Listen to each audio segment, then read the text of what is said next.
Hello.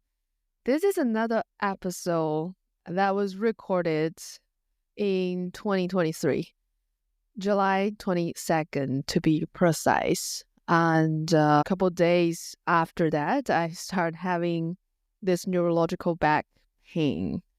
At the beginning, I thought it was something else. So I did acupuncture, Chinese traditional medicine, but it was not going away. And I remembered that, I read lots of medical research paper that COVID is a neurological disease. And although I did not have any respiratory symptom, I decided to take a test and I was right. I had COVID. So that's why this episode has been sleeping in my laptop for a year and a half. But now, I'm so glad to share with you. I think you will love it. When I review and edit this episode, it gave me so much good energy. We talk about how to follow what you love, how to follow your inner intuition. And every child, when we are born, Susan Roger, she believes that every child knew what they want to do, what they love to do, and what their limitation is. And I can't agree with her more. So after listening to this episode, write down in the comments below and let me know what have you learned from this episode. I will love to hear. And Happy New Year. And hope this episode will be a great guidance, offer great insights for you to move through your 2025. Enjoy.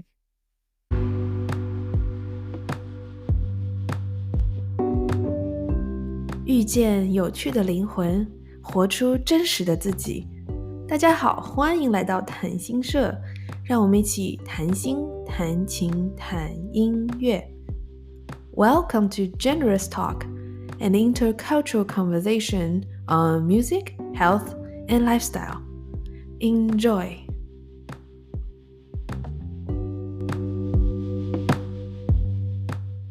Hello, everyone. This is Xinyu, and we have Tim. Hey, guys. And our dear Susan Roger be our guest today. So happy to have you, Susan. Thank you for inviting me. It's nice to see you too. As our tradition, we would love to introduce our guests every time with a question of what is your favorite music and why? Always loved soul music. I love soul and R&B the best.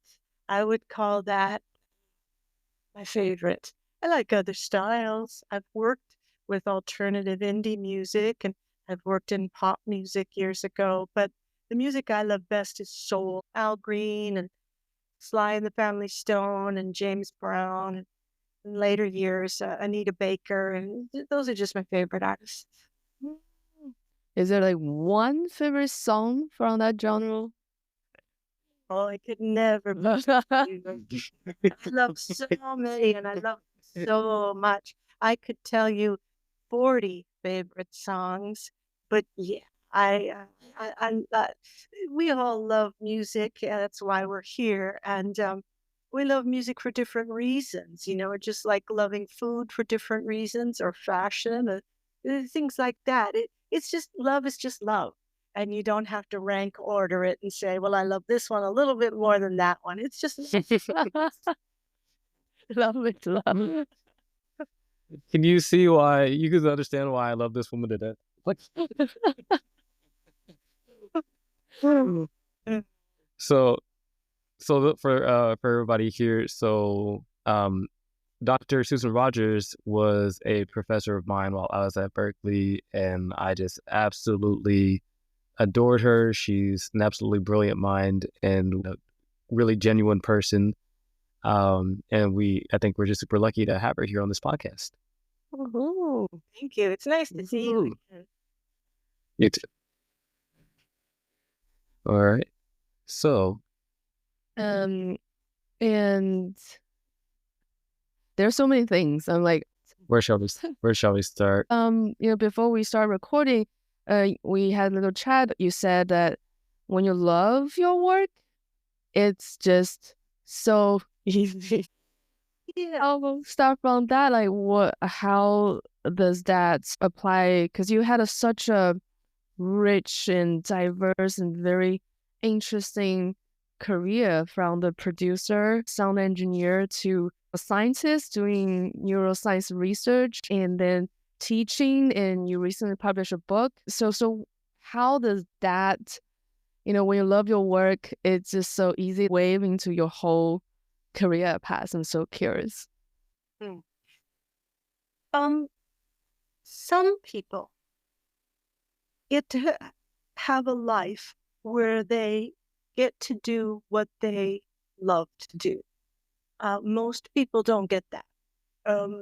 Because what happens is people get married and they have children, and they can't just do whatever they want. They have to live somewhere for their spouse, or they have to make a certain amount of money for their children, or they have to be home at a certain time. So it's kind of hard to simply live a life where you just do what you want. But for someone who is single and doesn't have children, like me, my life is my own, to live the way I want to live it. So I can make these choices. I can change my career. I can do whatever I feel like doing, well, whatever is possible for me, and just see how well I do. So I will say that I'm lucky in that I got to live a life where I've always just done what I wanted to do, pursue the work that makes me really excited and really happy. But I'm not saying that that's for everybody, because I do miss not having children or not having a husband. Of course, other things would be good too, but I chose this. Many teachers, not all, but many teachers, especially in college, didn't set out to become teachers. What they want is to just do the work. They want to be professionals in their topic, and teaching is the job they have to do in order to get to do the research. That was true for me at Berklee. I got my PhD degree, and I wanted to just do research. Teaching is you have to do in order to have that kind of job. And it turned out that I really loved the students. And I love talking with them about the things that I love. I love psychoacoustics. I love neuroscience. I love analog tape recording. I love record making. Love those things. They're coming to this classroom because they want to learn about those things. They're interested in it too. So to have a conversation with people who like the same things you like, that's really fun. It's really fun. Yeah. Yeah. And you also mentioned that I saw an interview with the Commonwealth Club of California that you knew when you were a child, that you knew that you were attracted to music. And it's interesting that you did not want to play an instrument, but you want to serve music and helping it to come into the world. That was so beautifully said. And tell us more about that. It's very interesting, isn't it? I believe that little children have a very good sense of who they are. I think little kids on some level understand their, to some extent, they understand their limitations. They understand that they might be good at this, but they probably wouldn't be very good at that. I think children just sense this. And adults often want to tell children who they are. Oh, you're going to be this. You're going to be that. And I think it's nice when children can find their own path for themselves. I don't know how I knew, but I felt very, very strongly when I was young that a life as a musician would not make me happy and that I wouldn't be good at it. I didn't want that. But I knew that a life in music would make me very happy. So I had to find what talents and skills I have. What kind of a brain do I have? How can I apply my way of thinking to helping music? And the best answer was I can be a technician. So I studied electronics and I learned to repair consoles and tape machines. And I became an audio technician to repair the equipment that kept the recording studio running. So I was contributing to records, which was great. But then I went to work for Prince in 1983, and Prince made me his engineer, not his technician, but his engineer. So I got to get more artistic, and eventually I became a record producer and learned that I loved all those things, and I could do those things. Playing a musical instrument, singing, no, not at all. And you were saying like, what kind of brain do I have? So you were already thinking that way. Was feeling. I wasn't thinking. Just feel. I wasn't smart enough to be able to think it, but I had an instinct. Years later, when I was in grad school at McGill University in Montreal, a wonderful man came and gave a wonderful lecture. His name is Bill Berklee, and he is one of the inventors of the computer mouse. He was from Silicon Valley in California, friends with Steve Jobs and of Apple Computer, and he knew Bill Gates and Paul Allen of Microsoft, and he was one of the engineers that worked on designing computer mouse. And he gave us a lecture that I never forgot. It was a lecture about archetypes. What type of thinker are you? And he went to the whiteboard, he drew on the whiteboard, and he talked about the people he knew in Silicon Valley, but he talked about artists, visionaries, inventors. And as he was drawing that, I'm thinking, well, that's not me, but I have known some great artists. I've worked with Prince, I've worked with David Byrne, I've worked with hit artists, I've worked with incredibly talented people. So he's describing these visionaries, people who invent things that don't already exist.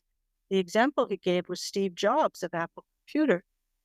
Then he described the next archetype, and this is my type. It was the engineer. So the artist invents things, thinks of things, but the engineer builds things. And as he was describing the engineer, I thought, that's what I do. That's what I do. I work with artists, and when they come to me and they say, I want this, I want that, I'm really good at helping them make it reality.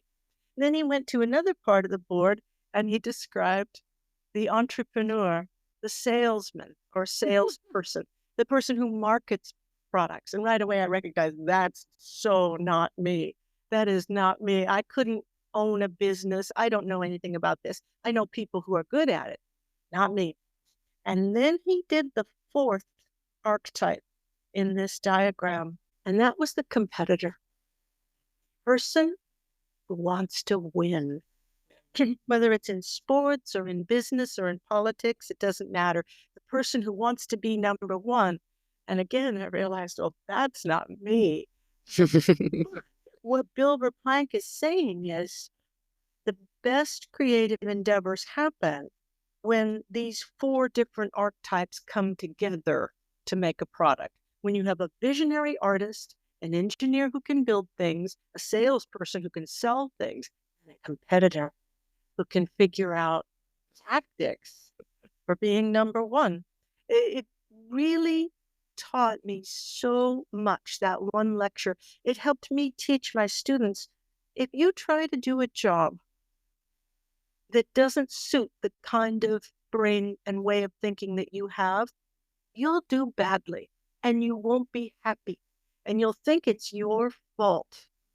It's not your fault. It's like taking a hammer and trying to make it do the job of a pliers. It's the wrong tool for the job. It's a great tool. It's just not the tool that's needed for this particular job. So it helps us to know who we are, what kind of thinker we are, and put ourselves in careers that bring out the best in us. Wow. You recently published your book, This Is What It Sounds Like, What the Music You Love Says About You.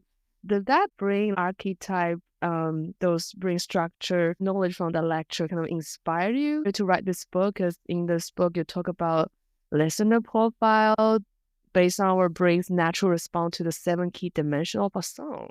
Yes, everything I've learned inspired me to write this book because I've known so many incredible people, incredible music artists, incredible producers and engineers and mixers, and then in school, amazing scientists, wonderful scientists, and then students, the wonderful Berklee students who've shown me what it's like to be young and be starting music today. Everything influences you, everything teaches you, and I've learned so much about music over 40 years that I wanted to write this book and share some of those things I've learned with other people. It's very interesting you divide a song to 7 dimensions: lyrics, melody, rhythm, tempo, novelty, realism, and authenticity. And so when you are writing this, what do you see is your music personality? These are all things, these 7 dimensions are things that are described in the science of music perception and cognition. So all of these ways that we love music are shown in neuroimaging studies, behavioral studies, things like that. So today we've got these wonderful neuroimaging tools that let us actually see a brain at work. And we know more than ever what different parts of the brain respond to music. So whenever we listen to music, our brain can listen for the lyrics if it wants, or it can move its attention over and listen to just the sound design on the record. It can listen to just the feel and the rhythm and the groove, or it can listen to the melody and the harmony, or it can just pay attention to the style of the record. It can admire it for the innovative thinking, or perhaps that it's technically perfect, or the performance. The performance was just amazing. So there are many different ways that we can mentally scan a record. And if we find that an element of that record just so happens to be just right for us, what happens is your brain will release a little bit of dopamine, and that feels good, feels great. When that happens over and over and over again throughout your life, it shapes your auditory cortex right here above your ears. It actually shapes it to get better and faster at recognizing the music of you.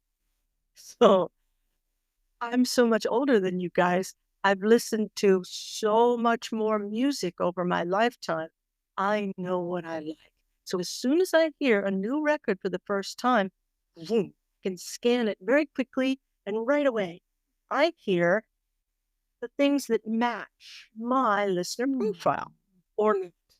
So I can usually it's a student who plays me some work in progress, and I can say, yes, this is working for me. This is really good. I think you're strong in this area. I would suggest that you build up this section even more, because I was anticipating it was going to get really big, but it didn't. So yeah, build it up more, make it bigger. All of us have a listener profile. So what I hear in records and what I respond to might be the same or might be different from what someone else responds to. This is why, as I say in the book and as I say to students, never be a music snob.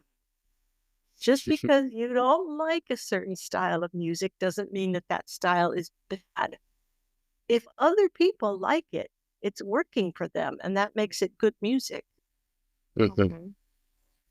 So you said it was the music they listened to influenced and shaped their auditory system. Was the music they listened to in their early childhood kind of determine what you like later in life? That's a big part of it. So when we're young, our brains are the most plastic, the most malleable. They're changing really fast. We're pruning some neural connections and not others. We don't have, when we're young, a very good auditory system. Little children actually don't hear very Hmm. so the cochlea, their auditory brainstem, the lower level circuits are really good, really, really good, better than adults. But the problem is little children haven't learned enough yet. So their top-down circuits, their higher order brain circuits, don't know how to separate one sound from another very well. They have a harder time paying attention to sounds when there's distracting noise going on in the background. So when we're young, we're very open to pleasurable experiences. Let's imagine this. Imagine that you're with your family, and maybe you're 4 or 5 years old. You're with your family, and you're going on a trip, and it's going to be great, and you're going to have fun. It's a holiday, and it's going to be great. You're going to someplace really fun, and it's going to be wonderful, and maybe you're in the car or you're out at a cafe, and you feel great, and you hear a record. You hear music playing.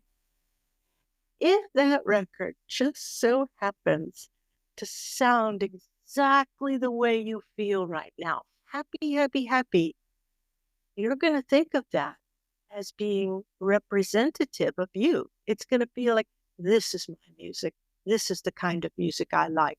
It works the other way too. If you're feeling really sad, maybe you're a teenager and you had a terrible day at school, terrible, and you're lonely and sad and you need comfort, and you play a record, song, and that singer gives you just the right words for what you're feeling and makes you feel better. What happens to us when someone takes care of us? If someone takes care of us when we're hurting, we bond to them. We feel affection for them. So our early listening experiences are shaping what we like, what we don't, what feels just right to us, what feels like, it's good, but that's not my kind of music. Now, for most people, that process kind of finishes by the time they reach college. They already have the music that they like, and they're working in different professions. They've got no reason to spend the time and the energy looking for new music. So they say, no, I'm good. I already know the artist that I like. Many people's parents will listen to the same music that they listened to when they were young. I listened to music I listened to when I was young because it works for me. I like it. But for those of us who work in music as a profession, we're more open-minded. We listen to more varieties of music. So our listener profile tends to be growing and changing throughout our lifetimes. Wow, that's interesting. It kind of finished around college time, and also in our mental development stage, right? It's when we figure out who we are, kind of have a pretty good idea about who we are, where we want to go, what we like, what job we want to do, who we want to be with. It kind of at the end of that adolescent year. That's really interesting. When people are more interested in politics or history or sports or visual art, painting maybe, people have their hobbies. For most people, music is a very, very important hobby, but not for everyone. That doesn't mean that they don't like music. They like music very much. It's just that they're not motivated to go out and find new modern music that they love because they have a collection. They have a library of music they like and they're good. Also, before we start the podcast, we're chatting. We talk about like, one concept is something I'm also very interested in because I am encountering a lot of like people at Berklee. Everyone loves music. It's live. And then I recently encountered people like telling me, "Oh, I don't really listen to music growing up. Like, does it work? I don't listen to music. Well, music therapy helped me.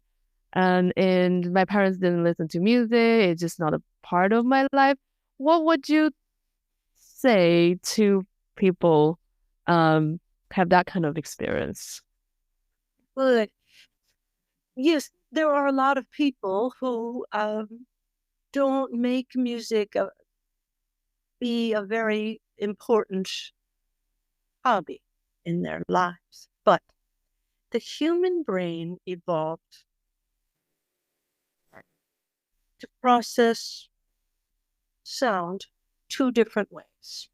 The most important sound in a human being's life is the sound of speech. Our listening brain and shape of our ears, everything evolved to help us recognize the most important signal in our world, speech sounds. But language is more than just the information. It's also the intonation, your tone of voice. So we also evolved to be able to process the emotion, the feeling the speaker has. When we're little babies, we learn how our caregivers use their voices to warn us, don't do that, to reprimand us, don't you ever do that again, to soothe us and calm us down, and to amp us up. Come on, it's time to wake up. So we use our tone of voice differently to convey how we're feeling. So people who say that music isn't important to them may not be aware of just how well their brains recognize and respond to music. Musical melodies imitate the way that people use their voices to express emotion. So you can hear a music performance, and that low cello can sound just what it feels like when you're sad, or that happy little piccolo flute can sound just like what it feels like when you're happy. You don't have to be an expert in order to recognize that feeling. So people who don't have a relationship with recorded music, it doesn't mean that they cannot be moved by it. They still have the same human brain, unless they're tone deaf. Tone deaf is something different, but nearly every human being has a capacity to be moved by music. So music therapy can work for them. Of course it can. And there's many ways. I mean, there's the rhythm in music therapy, there's the melody, and there's the participation as well. So how many % of people in the general population may have tone deaf? That number changes depending on the study. I think right now it's considered between 5 and 10%. Studies are a little different, but it's a small percentage. It's a small percentage. But for people who have tone deafness, they have a difficult time memorizing melodies, and they get the dopamine release from food and other pleasurable stimuli. Food and sex and things like that. They get dopamine. They just don't get it to music, and that's pretty rare because nearly everyone does. Are you aware of the studies that show how elderly people, how their brain and nervous system improves from music lessons? Like gray matter increase, I think I read. Yes. Gray matter and white matter. So no matter what your age, you can learn to play a musical instrument.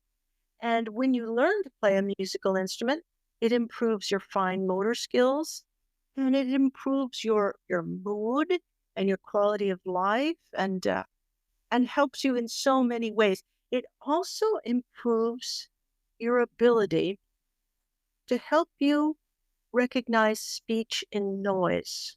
That's difficult for the elderly. It's really hard to hear in noisy environments. But music throughout our entire lives, from the time we're born till the time we're very, very old, is beneficial to our brains. Elderly people who sing in a choir, this was shown in the World Health Organization, did a massive study of elderly people who sing in a choir. It improves their immune system. They're actually immune to disease because the feel-good neurotransmitters from singing with other people in a choir helps protect you from disease and helps slow down the process of aging. It's really amazing. And everyone can sing. Everyone can use their voice to join in with others. You don't have to sing all alone. You can sing as part of a big group. It feels good and it's good for you. Wow. We were talking about people who feel like music is not a big part of my life. So what would be your suggestion for these people that just don't know how to start? They don't know, you said they maybe lost the motivation to explore more, but they're curious about, okay, so what if I want to express myself through music more creatively? Where should I start? What's something they could do? So many ways. They can, of course, take a music appreciation class. Studies have looked at elderly people and taking music and culture classes. Learn about the music in your culture. Knowledge increases our appreciation for something. We appreciate things more when we know a little bit about it. So you could take an online class or a local class that teaches you about music. Another thing you can do is keep your ears open for music that makes you feel good. And you're out in public or maybe in the car, or you're listening to the radio, and you hear a piece of music, pay attention to it. If it makes you feel good, if it catches your attention, listen to it. Ask yourself, what is it about this song that makes me like it? Is it the voices, the singing? Is it the rhythm? Is it the sounds of it? Does it remind me of something? What do I like about it? You'll be training your listening palette to recognize the music of you. Maybe you'll learn who that artist is, who's that singing, and then you'll download that song and you'll listen to it at home and listen to some other songs by that same artist. So you can grow your taste in music just like we can grow our abilities to understand food. Some people are experts with food and others don't know anything about it, but you can learn. And it's the same thing with fashion. Some people just wear kind of the same thing all the time, but other people are really into it. So you can buy a fashion magazine and learn a little bit about what you like. Awesome. That's really, really practical tips. Right. Especially the part about learning from your own culture, right? So learning about the music of your own culture, that's like a good place to start, I would say. Is that what you meant? Yes, because as I was saying earlier, the music of our culture mimics the way we use our voices to convey emotions. So most people can more quickly understand the emotional intent in music that's written by a composer who writes in their own native language. French music tends to sound French, and German music sounds German. Chinese music sounds Chinese because it sounds like the Chinese language. So that would be the easiest music to appreciate and understand and recognize. I was just reading about this just recently, but we can learn to appreciate music of other cultures. We just have to be exposed to it. We have to train ourselves to hear music from a culture that's not our own. I can say that my brain definitely changed a whole lot after what you studied at Berklee. And I love it. Love it. That's great. It's good for you too. It's so good. Yes. To travel in different countries, to learn to speak different languages. It's a good workout for a brain. Yes. We travel through the world through music. How good is that? And I think, because you were talking about identity, then I'm like, wow, I do feel an expansion of identity as well as while I learn more about the different culture of music and different artists, their life, their background, their cause and mission, the message they want to transmit through their music. I do feel that expansion as I access more of them. Yeah. Yeah. When I was young, Ryuichi Sakamoto from Japan and Mathilde Sonting from Denmark and Caetano Veloso from Brazil, and these were artists whose work I loved. I didn't know anything about their cultures, but I loved their music, and it felt like it brought me closer to their culture. And you talk about the record pool activity in your book. One thing I love so much at Berklee, just pull out records and share with each other what's your favorite artist and musician and the story and the why behind it. Yeah, tell us a bit more about your experience on the record pool activity. So a record pull is like a song pull. A song pull is where songwriters get together, and usually they'll sit around on the floor and they pass a guitar around and they take turns with the guitar, just playing a song that they've written. Often it's not a complete song, but here's my idea for a verse and here's my idea for a chorus, or sometimes it's a complete song. And a song pull is you just pass the guitar around and you play something you've written for each other. But a record pull is where you sit around in a circle. You say, I'm going to show you a song I love with all my heart. And you have to be vulnerable because you're sharing a deep and private place in your mind. When we listen to music and we fall in love with it, it's private. It's private. We're having a private experience in our heads, and only that record and you, the listener, up there in that place in your brain together. So when you say to other people, I want to play for you a record that I love, when I listen to it, you want to explain to them, here's why I love it. This drummer is my favorite drummer in the whole world, you might say, or this is my favorite singer, or these lyrics just make me crazy. I love them so much. Or the style of this record is just so perfect for me. So you're sharing part of yourself. You're sharing, here's what speaks to me. The other great thing about that is that when your friends play their own records, you're getting to know your friends better. And then the third great thing about that is you're getting exposed to new music. Sometimes you get to hear songs that you never would have heard on your own before. And all of a sudden you realize, oh, I love that too. Oh, that's amazing. So record pulls are great in so many ways. They could surprise you. I've been very surprised at record pulls when someone has played a record I never would have guessed. This is the kind of music that this person loves. You get to know your friends better at a record pull. That's what we all should do, and that's my favorite way to make friends at Berklee. Just sit down wherever we want and start sharing that. And you said it so beautifully that that music is like in a such private place in your brain, and then kind of that music serves a bridge to connect with another person in that such a private space. Or in my mind I can see like inviting another person to come into this private place, share and enjoy this moment. Like I when you describe, I started seeing that in my mind. That's just, it's a very intimate experience. A record pull is very generous. My co-author, the man who invited me to write the book, his name is Ogi Ogos, and he and I could not be more opposite in our taste of music. Everything he likes, I don't like. Everything I like, he doesn't like. And when we discovered that, well, it was okay. It doesn't matter. We don't have to all like the same thing.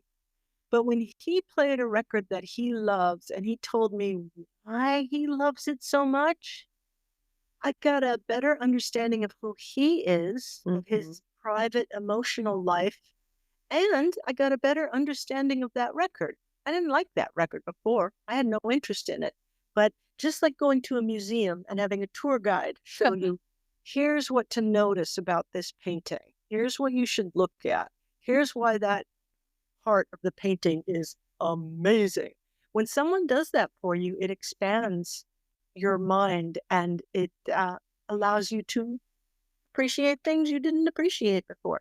And as my friend Tommy says, I love it when the list of things I don't like gets shorter. Mm-hmm. Mm-hmm. That's fantastic. I love it. Mm-hmm.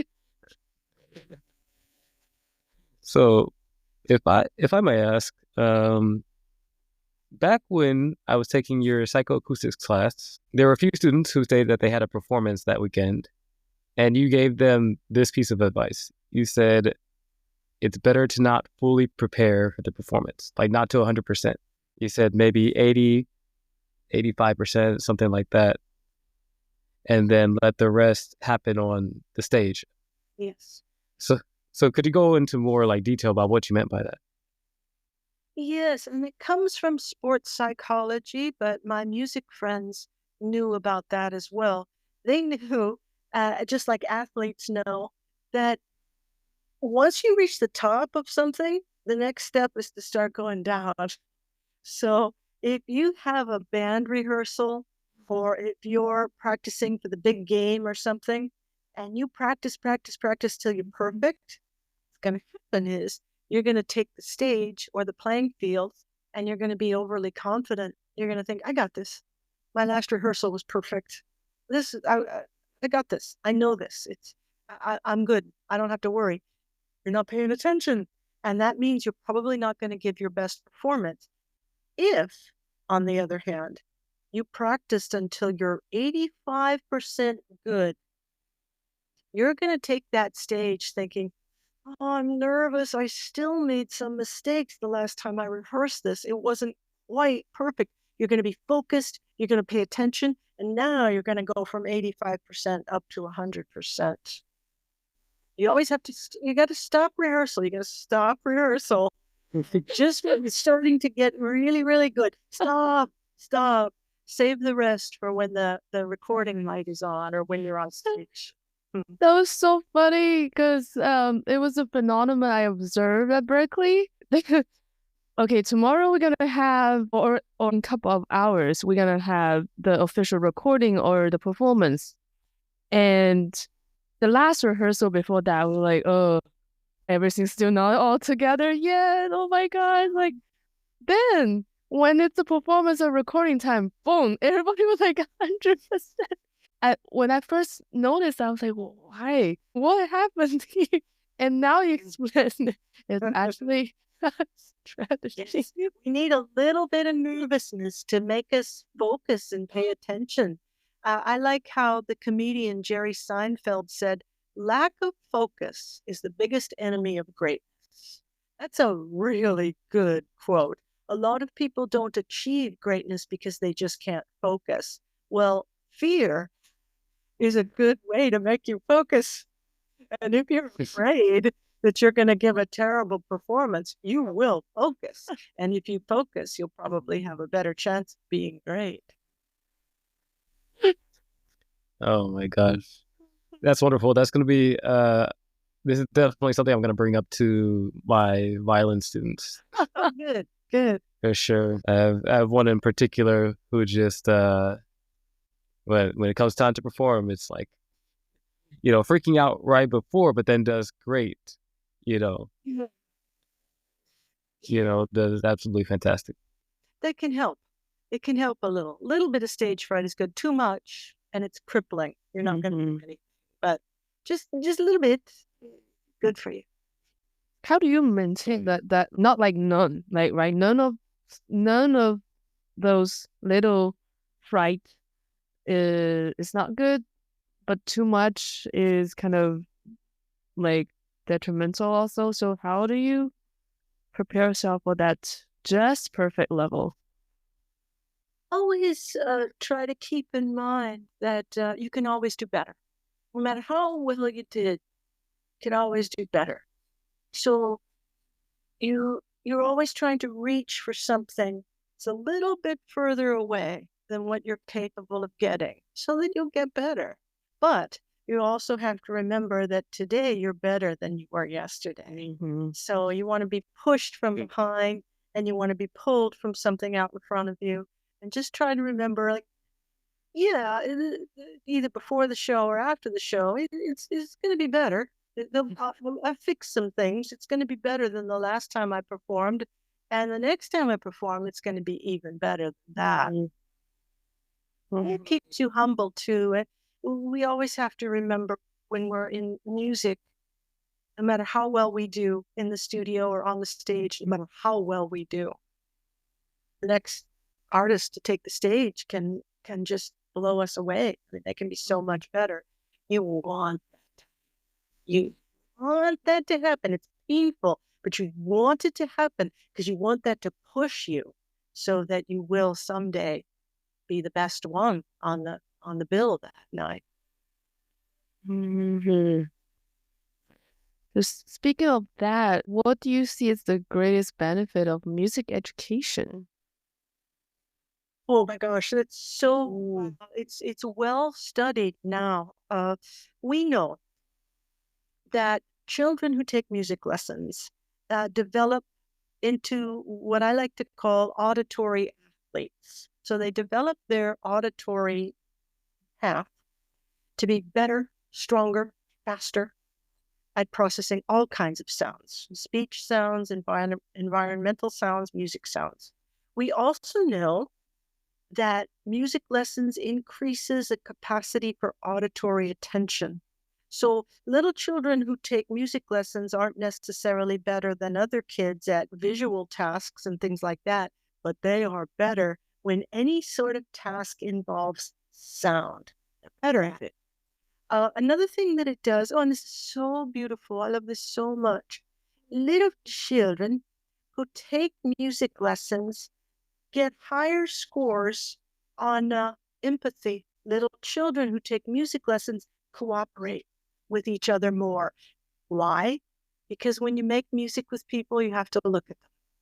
So little children who are drawing, they're in art class or something, they're working all by themselves. But little children taking music or playing with other people, they have to look people in the face and they have to synchronize their body movements with that tambourine or that clave or whatever. They have to synchronize their body movements with others. So little children taking music lessons cooperate with each other more, especially the boys. Girls are more inclined to cooperate, but the boys, musical boys, get more cooperative. And when they take tests of empathy, their scores go up. And I'm talking about children 4, 5 years old. So it's good for children behaviorally. It's good for them emotionally. It's good for them cognitively. It makes them better at recognizing patterns. It's also, if they can stick with it, it's good for the self-discipline because music is one of those things that you can't get good at it right away. You have to stick with it for a long time before you get the rewards of actually being good at it. So the children who can experience delayed gratification get the most benefit. Those benefits last for life, by the way. If you do all that work when you're a little child, you've now shaped your brain and those changes last for life.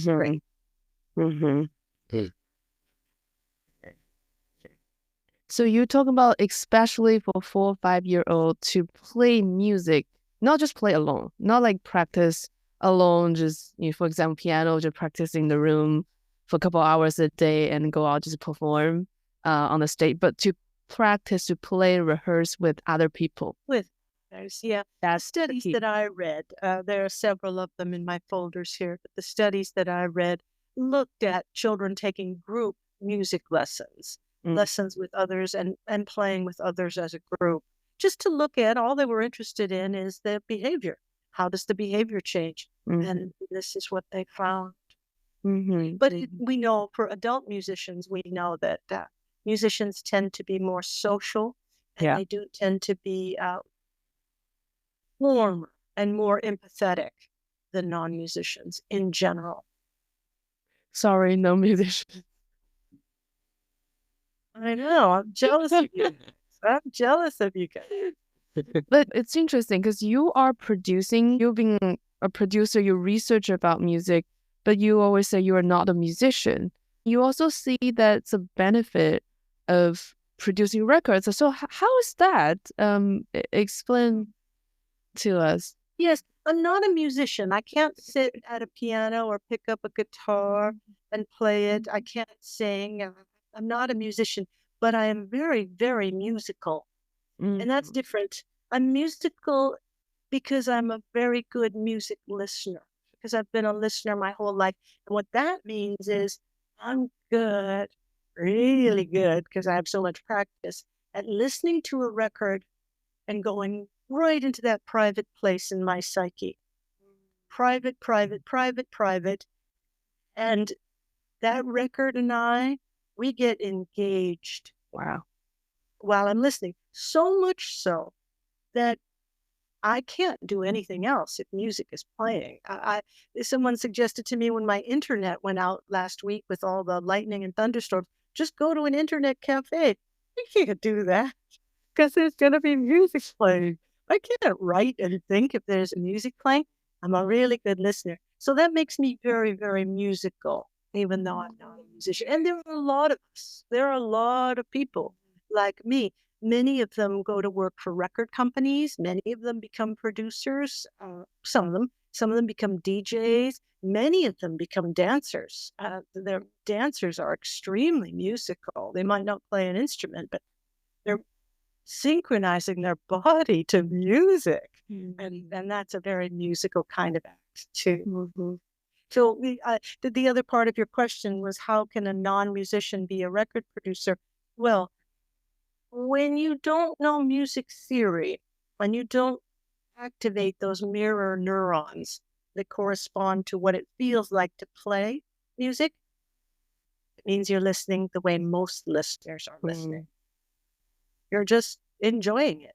So I can listen synthetically to the global whole of a piece of music, the whole thing, whereas my students are often distracted by paying really close attention to the little details. Well, we'd listen to a record class, and one of the kids would say to the other kid, dude, that was so cool that you went to 7/4 time there. I didn't notice that at all. I didn't care because I don't know what that is.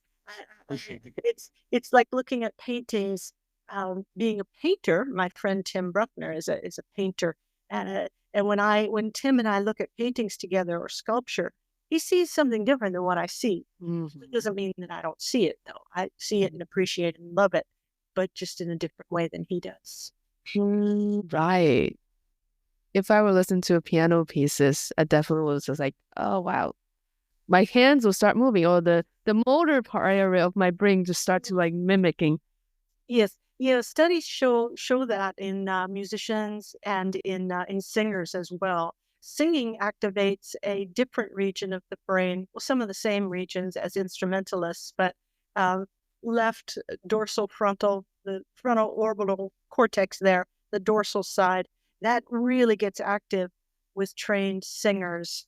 Non-singers, not so much, but for trained singers, because it's close to the language areas. Singers are using their voices to express words. So they can't help it. It just turns on.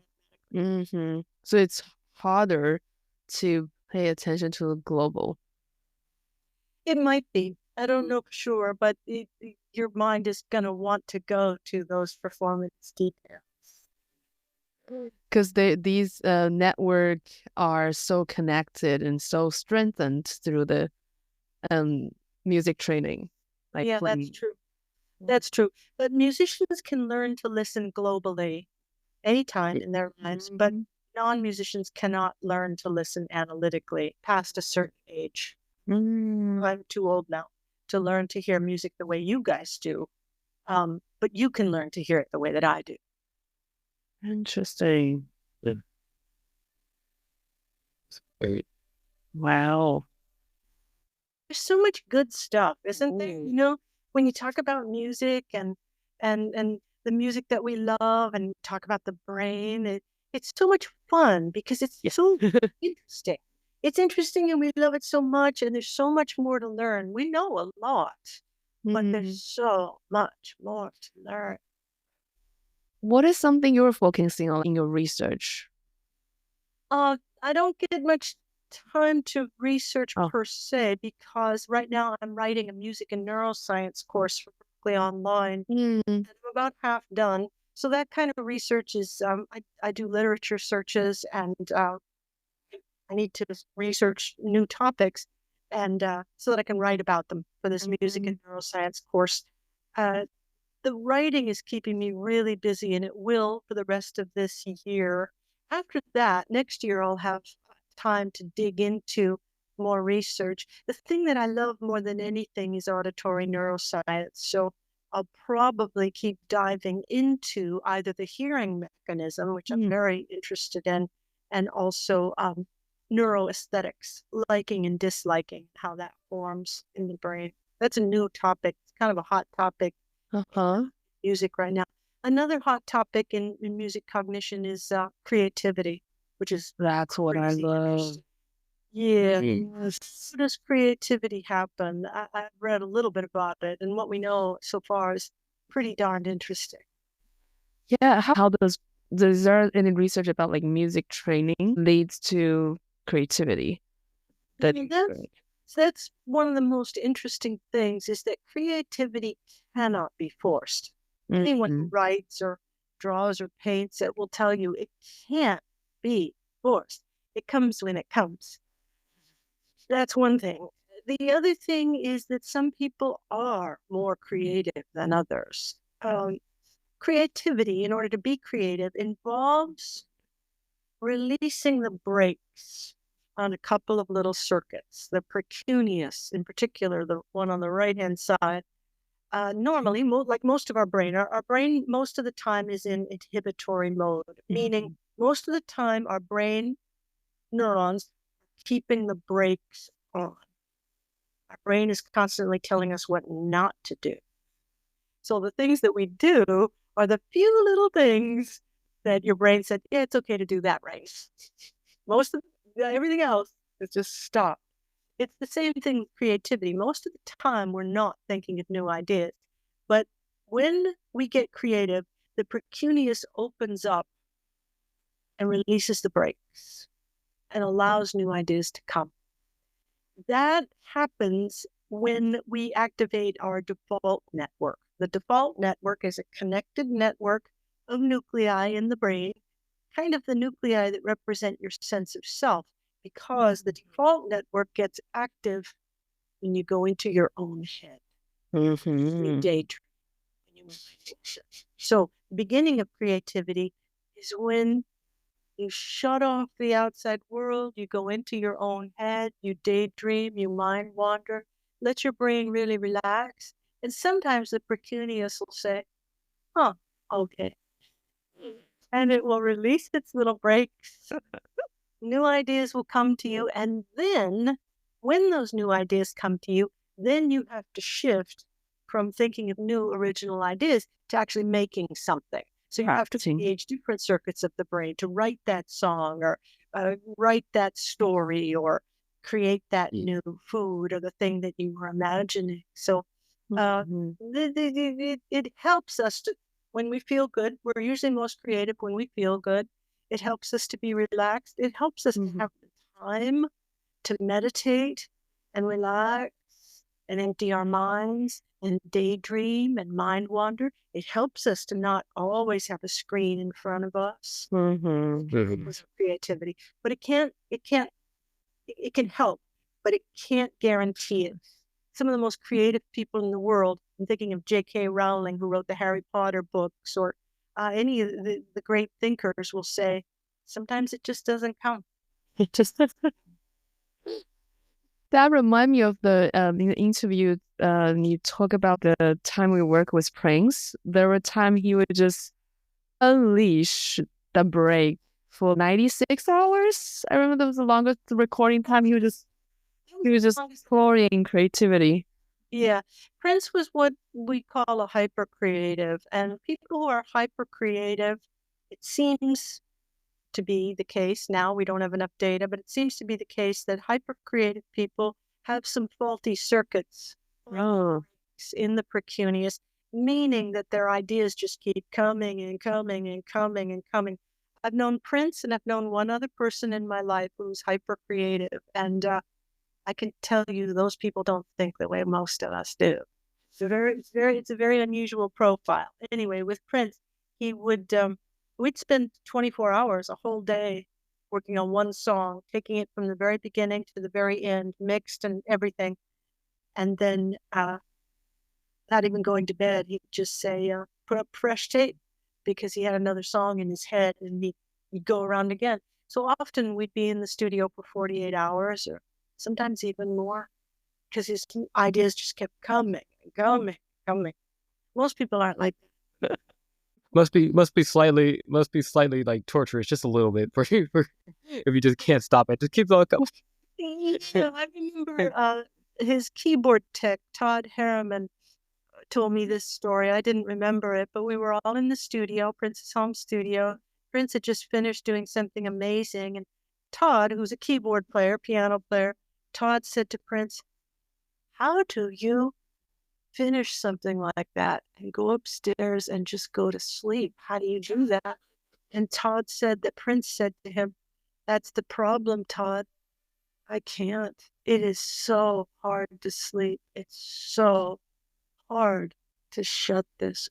Wow. Yeah, J.K. Rowling, the Harry Potter author, she said the same thing. It's a burden sometimes to have ideas just keep coming and coming and coming, because you feel like I have to build this, I have to write this, I have to make this, I can't sleep, I have to do this.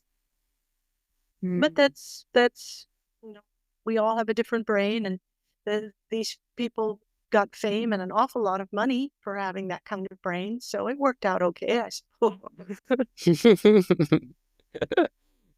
Yes, I'd say so. Wow. Gosh.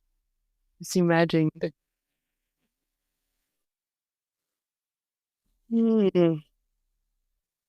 Just Wow. completely separate question. Do you still, when you're teaching, do you still put the kittens in the... I used to love those lolcats. No, I don't do it anymore, but I still remember some of those. They were funny. Oh my gosh. For those of you who don't know, at the top of my lectures, while the students were coming in, I used to like to put a lolcat up on the screen because they were funny. It make you feel good. Well, it would be great because you would have them, you would have like a cat slide in your PowerPoint presentation, and it just comes up, and you forgot you even put it there, and you're like, oh, look at that. It was just the best thing. Some of them were really, really funny. Cats are really funny. Oh my gosh. Yeah, there were hamsters and things like that, but I thought the cats were the funniest. Oh. Shinyu, do you have any other questions for our dear Dr. Rogers? No, I'm just staying in amazement. Like the creativity break. Yes. Trying to feel that in my brain, and whether if I can control it consciously.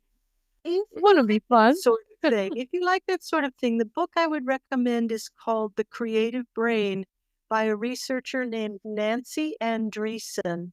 Her last name is spelled Andreasen. Nancy Andreessen, The Creative Brain. I learned a lot from that book. It's really good.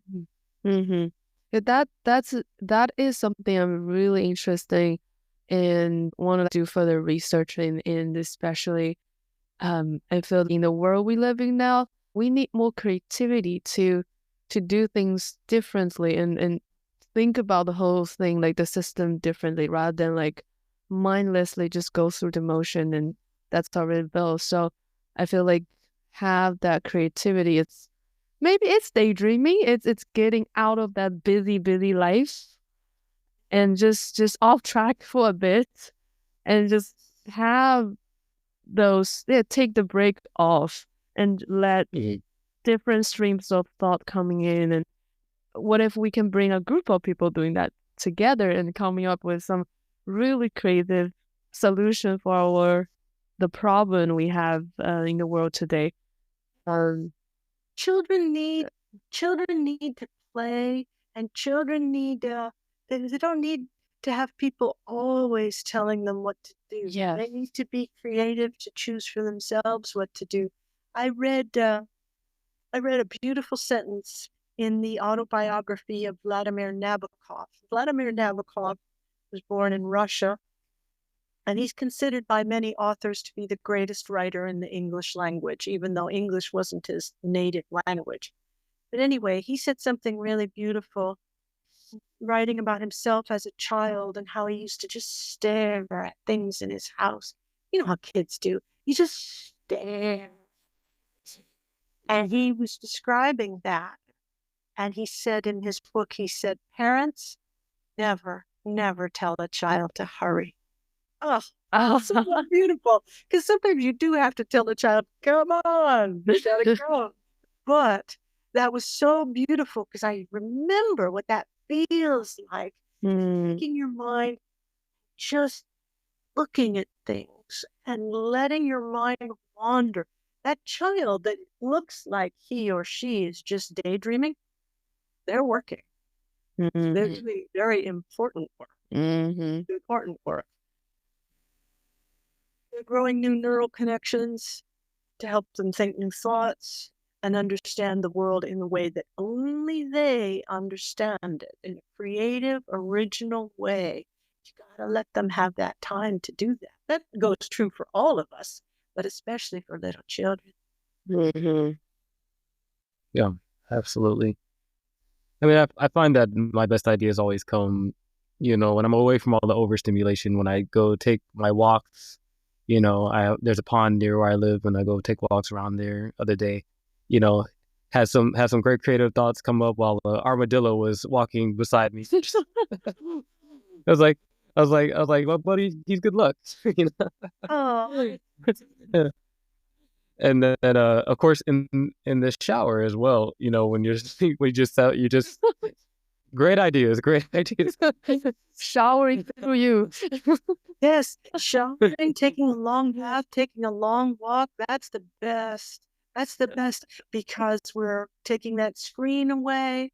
We're making it so that we don't have to do anything. And that's when you take your brain off its leash and you say, run, be free, go have fun. Think about whatever you want to think about. And your brain will go to things that it likes. Your brain will go to those places that make it happy. That shows you who you are. When your brain goes wherever it wants to go and it goes to a place that makes it happy. That's you. Oh, wow. Oh yeah, that's why whenever I was just like zoning out, I start humming.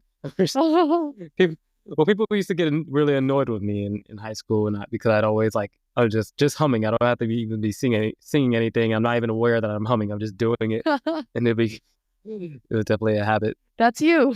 You're a born musician. That your brain would just wander and it thinks to itself, you know what would be nice right now? Song. Tim, just be you. Oh my god. Just take off the break now. Go, be free, please. One, be free. The and you think about today's society and how all this overstimulation, is really hampering creativity, just from the viewpoint of we just need to disconnect, right? To allow our brain, like you said, to be free, and just we see less and less of the disconnecting. Yeah, the disconnecting is important not only for creativity, but for showing you what you want. A lot of times young people don't know what they want. They're just not sure what they want. And I will then, if they tell me this, I will ask them, well, where does your brain go when it can go wherever it wants? And sometimes they don't know what I'm talking about.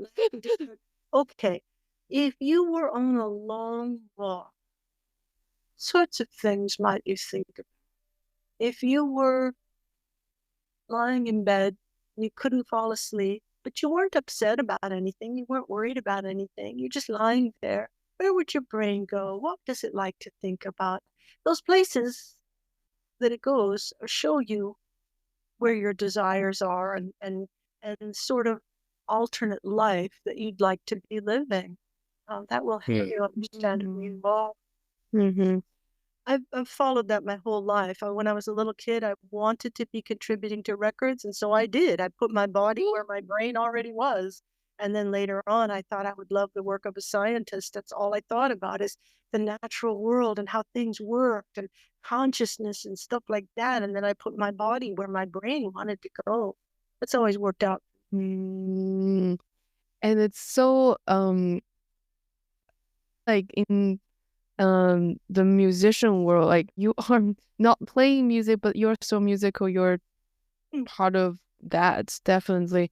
And I feel people are more okay to go with that route, just in tune with my feeling, desire, intuition, and go with that, which in contrast with the, I don't know if I could call the mainstream world or like the majority the society. It's always like, maybe that's the break. Always talking about, no, you should not do this, you should not do that, you should think about this, you'll be more careful with that, and this is not right, and this is the right thing to do, and you should take responsibility for this and that, and that breaks and become heavier and heavier. And then saying that, like, follow your heart, or following whatever your brain goes, no, that's wrong, that's so childish, that's right. There's all those kind of voices like suppressing us. It's how the society, the mainstream, the majority. It's interesting, the difference between the words childish and childlike. Childish is usually not a good thing because that's an adult who's behaving in a way that's immature. But childlike is a good thing for everyone, no matter what your age, because children are great. When we're children, all things are possible to us. We're beginners.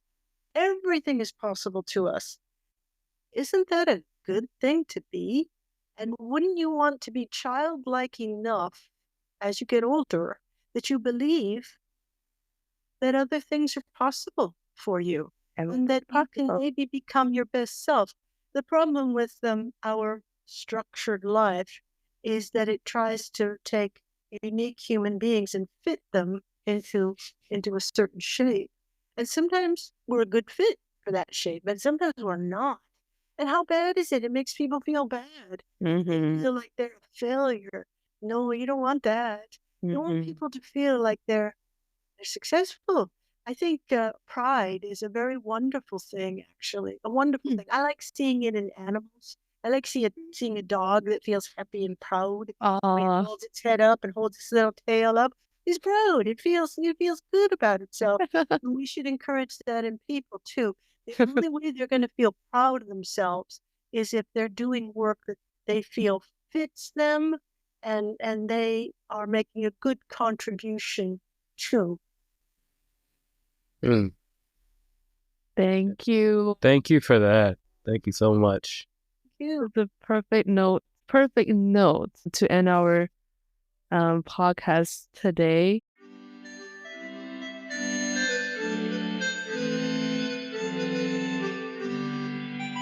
Thank you for tuning in. Until next time, play more music.感谢你的收听，我们下一期不见不散。